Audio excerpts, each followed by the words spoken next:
김민수 대표님이 생각하시는 오늘 시장을 관통하는 꿰뚫는 키워드 한 문장을 보도록 하겠습니다. 어떤 이야기인지 바로 공개하겠습니다.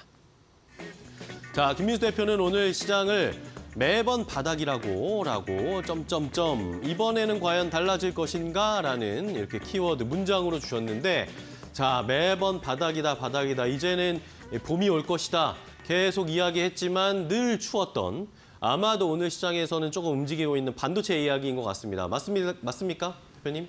네, 맘대로 추측을 해주셨는데 맞습니다. 네, 반도체고요. 네. 2차 전지만 그렇게 가다가 이제 반도체는 언제 바닥이야? 라고 하는 상황에 뭔가 조금씩 변화가 들어오지 않나 싶어서 골라봤습니다. 바뀐 건가요? 네, 아직 못 느끼시나요? 네, 네. 투자자 이게 좀 스마트한 투자자분들은 좀 느끼셨지 않을까? 네. 안쪽에서 이제 그래도 좀 챙겨 가보자라고 봐야 될 것 같고요. 그냥 쭉 갈까요? 네. 네, 알겠습니다. 그래서 일단 지난 새삼스럽게. 이제 좀 네. 그러네요. 네, 그래서 지난 흐름들까지 보게 되면 저희가 이제 1분기를 거쳐서 2분기까지 네. 여전히 반도체 저점이 어디냐 고민을 많이 하고 있는데 그 가운데 어느 정도 해답을 보여준 쪽이 마이크론 테크놀로지가 아닌가 싶습니다. 네. 예, 글로벌 시장 3위의 메모리 반도체 업체죠. 이 회사가 지금 너무 힘들다. 그 다음 분기도 힘들 것 같다. 하지만 바닥 시그널을 살짝 얘기했던 게 이 재고 자산이 지난 분기 대비해서 한 10% 감소하기 시작하다 보니까 힘들지만 뭔가 빛은 보이는 쪽의 느낌들을 얘기하기 시작했던 게 중요하지 않나 생각되고 있고요. 게다가 얘기했던 한 2025년 가게 되면 초호황일 것이다 라고 예고를 하다 보니까 그런 부분들이 아무래도 시장에서 조금씩 더 기지개를 피고 오늘 마이크론 테크놀로지도 한 7% 가까이 그렇죠. 상승했던 게 그런 변화라고 봐야 될 것 같고요.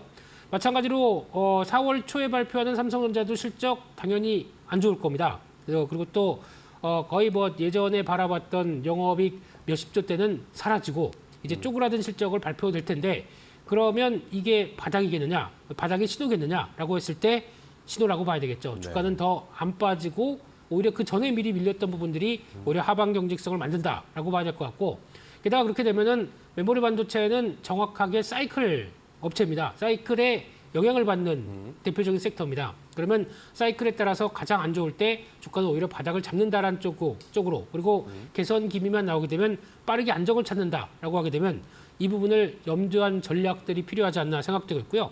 게다가 또 마이크론 테크놀로지도 얘기했지만 AI 반도체가 끌고 올 앞으로의 메모리 반도체의 초호황을 슈퍼 빅 사이클을 느린다라고 하게 되면 네. 아무래도 국내 업체들도 같이 1, 2위는 더 많이 누리겠죠. 네. 그러다 보니까 그에 따른 전략을 생각하게 되면 결론적으로 반도체는 사는 건 아닙니다. 네. 모으는 겁니다. 이상입니다. 네, 알겠습니다. 자, 반도체 슈퍼 빅사이클 나왔습니다. 몇 년 전에 슈퍼 사이클 이야기가 나왔는데 그거보다 더 큰 사이클이 온다라는 예상을 하고 계시는데 자, 그렇다면 관련해서 종목들을 체크해 봐야 되겠는데 자, 어떤 종목들 보면 좋을까요? 뭐 지난주 후반부터 조금씩 올라가기 시작했는데요. 네, 일단 오늘 강하게 반응하는 종목들 쪽으로 찾아보게 되면 네. 뭐 이거 다 됐고 SK 하이닉스를 얘기를 해야 되는데 네. 너무 다 잘 아실 것 같아서 종목들의 동향 쪽에서 최근에 강한 종목 중에 하나 미래반도체를 먼저 말씀을 드리고 싶고요. 네. 상장한 지는 얼마 안 됐습니다. 근데 상장한 지 얼마 안 됐는데도 주가가 강하게 움직이고 있는 상황들인데 이 회사는 메모리 관련된 쪽 그리고 시스템 반도체 쪽, 비메모리 쪽이죠. 이쪽을 네. 모두 다 유통하는 회사입니다. 그런데 그냥 유통이 아니라 최근에 시스템 반도체 쪽이 좀 더 커지면서 매출이 점점 더 커지고 있다라고 하게 되면 앞으로 이쪽에 대한 영향력이 커질 걸로 보여지고 있고요. 게다가 삼성전자의 AS 서비스, 그러니까 메모리 반도체를 유통을 시키고 그걸 다시 AS를 해주는 역할까지 대행을 하고 있는데 네. 세계 유일의 메모리 AS 센터를 갖고 있다라고 하게 되면 이 부분도 조금 더 부각을 받는다고 봐야 될 것 같고요. 그리고 특히 회사 측에서 밝혔듯이 이제 매출 성장이 2019년도부터 한 50%씩 성장하고 있다라고 하게 되면 이런 부분들이 어느 정도 앞으로에 대한 자신감을 보여주지 않나라는 쪽으로 보여지는데 하지만 이제 신규 상장주에다가 주가가 한 단계 레벨업을 강하게 하다 보니까 올해 영업이익이 한 250억 정도 예상을 하는 것 같은데 한 17% 상승을 하는데 이제 물론 이제 변수는 있겠죠. 하반기에 업황이 빠르게 개선돼서 혹시나 유통하는 가격들이 올라서 그에 따른 마진이 늘어날 수는 있겠지만은 지금 시총이 4천억대가 넘어간다라고 하게 되면 살짝 부담도 될 수는 있겠다라는 쪽에서 추격 매수는 하는 건 좀 그렇지 않나 이렇게 생각이 들고 있습니다. 네. 자, 미래반도체 말씀해 주신 것처럼 추격 매수는 조금 자제를 해야 되겠습니다. 어쨌든 최근에 스팸 지정 종목으로 주의 종목으로 좀 분류가 되기도 했으니까 요거 좀 체크를 해보셔야 되겠고. 자, 이외에도 어떤 종목, 반도체 종목도 뭐 볼까요? 네, 요즘에 또 후공정 업체들이 난리가 났습니다. 네. 그런 쪽에서 한 종목 SFA 반도체인데요. 네. 이 회사는 후공정 쪽에서 패키징 쪽에 주력하는 회사인데 요즘 패키징은 상대적으로 부각을 많이 받고 있죠. 그런 쪽에서 하이엔드급이나 아니면은 또 시스템인 패키지, 그러니까 네. 즉 자체적으로 패키지가 들어간 쪽을 더 선호를 하는 쪽이 많다 보니까 증가 추세가 좀 더 높다라고 봐야 될 것 같고요.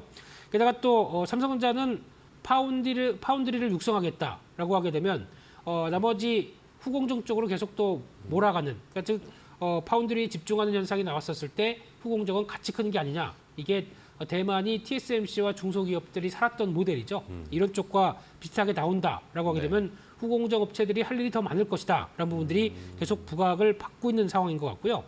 근데 특이한 현상은 SFA 반도체가 업황은 부진해도 실적은 그렇게 크게 꺾이지 않았습니다. 물론 이제 올해 작년부터 올해 나오는 분기 실적을 보게 되면 위축세는 뚜렷할 걸로 보여지고 있지만 이 기조가 살아나가기 시작해서 내년까지 본다. 그러면 내년은 오히려 최대 실적까지 내후년이겠죠. 여기까지 실적을 유지할 것이다. 라고 하게 되면 실적에 대한 전망치는 괜찮다.